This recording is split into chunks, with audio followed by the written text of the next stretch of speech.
Now then, it's Nick again from the Don't Tell Show. This week I'm going to be reviewing Ghost World.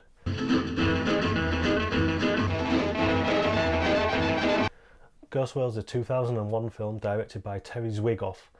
This was his first feature-length narrative film. He'd previously done a documentary called Crumb about the strange, eccentric, perverted comic book artist Crumb.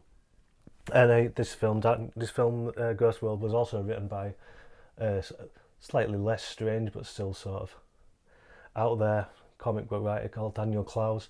He's definitely, I mean, he's miles away from Marvel comic book writing. He writes about very sort of introverted, anxiety-ridden, angry, lost men, mostly middle-aged men.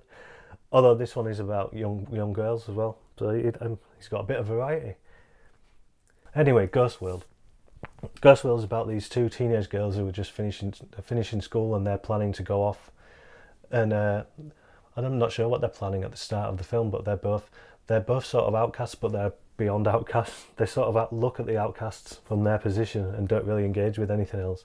So they think they're going to go off and carry on living like that, but there's some things come between them. And then Steve Buscemi comes in because they play a prank on him, and they think he's a loser. But then Enid starts sort of warming to him, becoming interested, and the other characters just sort of wants to carry on life as normal and forget the sort of stuff that they did at school. A bit like in The Wrestler again.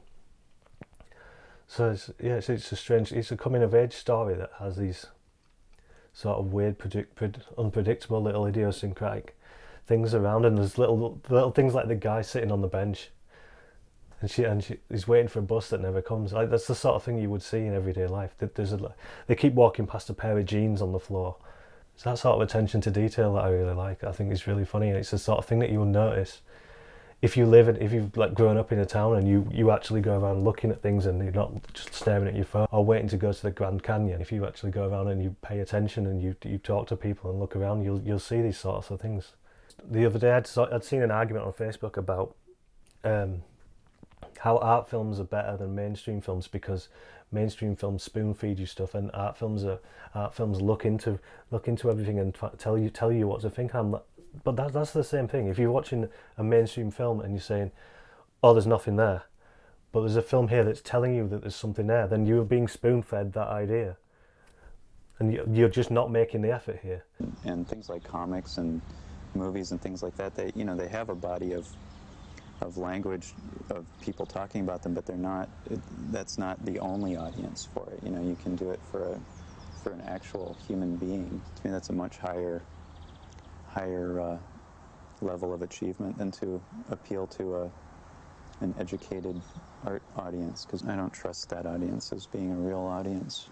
This was like when people say, when I was at uni and people would say, "Oh, are you going travelling after this?" No, I'm not going travelling. I've not even been down every street in my hometown yet.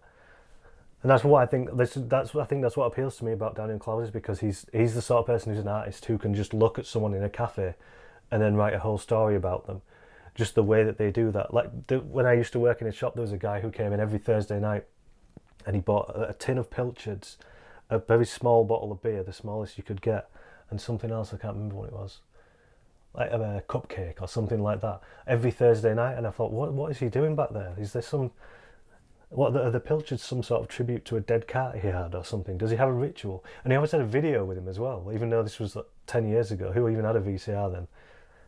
And that's what I think an artist should do, and that's what Daniel Clowes does. And I don't really agree with this thing that mainstream films don't have that, because if you're watching a mainstream film, you can see so much in there if you're looking for it, and if you've had that sort of eye, then you could watch an art film and see nothing. So I didn't agree with that, which is what made me want to watch Ghost World again, because that's what that is. It's very small things. And also I was thinking today about the kitchen sink things, where I watched Fish Tank the other day, and the girl in it dances like Billy Elliot or like Billy Kestrel in Kes.